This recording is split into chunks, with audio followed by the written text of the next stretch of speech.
আল্লাহর ব্যাপারে নিরাশ হবেন না, তার দয়ার প্রতি আশা হারাবেন না।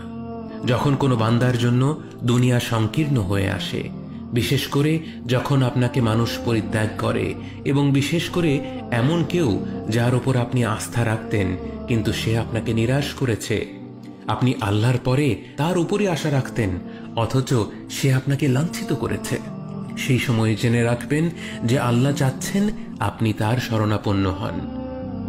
এই পৃথিবীর সবচেয়ে সুখী মানুষ হচ্ছে সে যে আল্লাহর দিকে তার মুখ ফেরায়।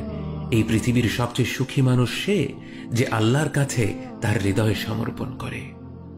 মনে রাখবেন যে আপনার একজন মালিক রয়েছেন যিনি আপনার প্রতি আপনার নিজের নফসের থেকেও দয়াবান, যিনি আপনাকে ভালোবাসেন এবং ভালোবাসেন যে আপনি তার কাছেই আশ্রয়ের জন্য ছুটে যান আর তাকেই আপনার দোয়ায় ডাকেন।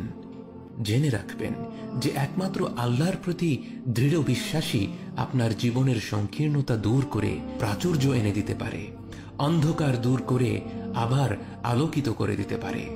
আপনি জেনে রাখবেন যে আল্লাহ আপনার প্রতি আপনার নিজের থেকেও বেশি দয়াবান।